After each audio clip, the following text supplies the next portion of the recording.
Penyidik Bareskrim Polri telah mengirim surat undangan pemeriksaan untuk 16 saksi dalam kasus dugaan tindak pidana pencucian uang yang dilakukan pimpinan Pondok Pesantren Al Zaitun Panji Gumilang. Namun hanya 6 saksi yang hadir memenuhi panggilan.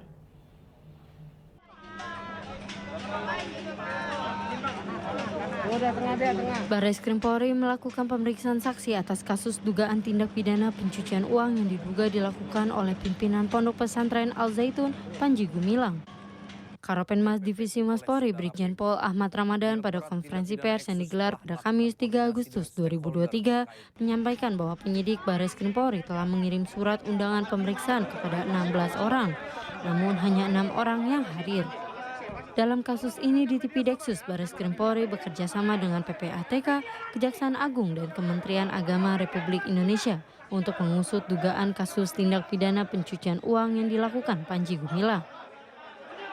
Panji Gumilang yang sudah menjadi tersangka dalam kasus dugaan penistaan agama juga akan dimintai keterangan pada tanggal 7 Agustus 2023. Terkait kasus TPPU oleh Saudara PG. Direktorat Tindak Pidana Eksus telah melakukan koordinasi dengan stakeholder terkait, yaitu PPATK, Kementerian Diknas, dan Kementerian Agama.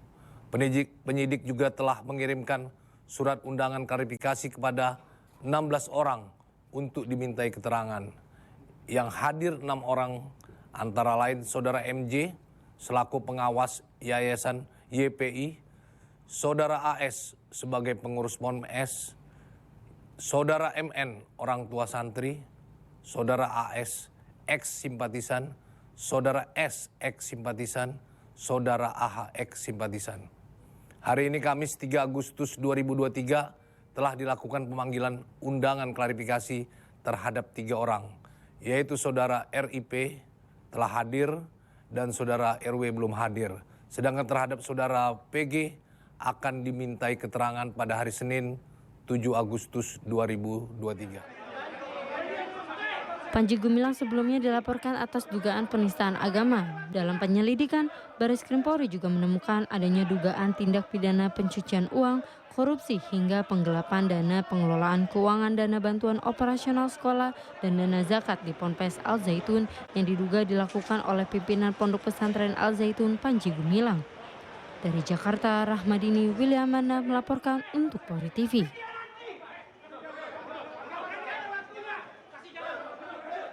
Satgas TPPO Polri telah menangkap sebanyak 878 orang tersangka sejak 5 Juni hingga 2 Agustus 2023.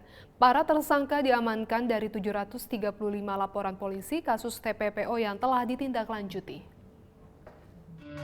Sebanyak 2.233 korban TPPO hingga 2 Agustus 2023 berhasil diselamatkan oleh Satgas TPPO Polri.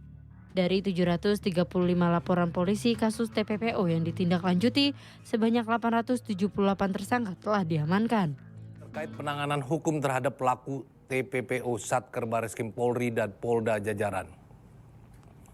Sesuai petunjuk Kapolri Jenderal Polisi Dr. Andes Listio Sigit Prabowo MSI, Polri menindak tegas terkait TPPO.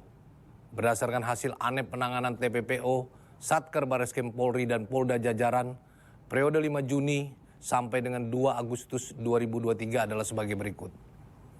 Laporan polisi sebanyak 738 laporan. Jumlah korban TPPO yang diselamatkan sebanyak 2.233 orang. Jumlah tersangka pada kasus TPPO sebanyak 882 orang. Modus yang dilakukan, pekerja migran atau pembantu rumah tangga sebanyak 500, ABK sebanyak 9, PSK sebanyak 216, eksploitasi anak sebanyak 57. Kasus TPPO menjadi atensi Kapolri Jenderal Polisi Listio Sigit Prabowo dengan membentuk Satgas TPPO pada 5 Juni 2023. Satgas TPPO bertugas melakukan penindakan dan pencegahan perdagangan orang secara tegas. Dari Jakarta, Rahmadini Williamanda melaporkan untuk Polri TV. Presisi Petang akan segera kembali, tetaplah bersama kami.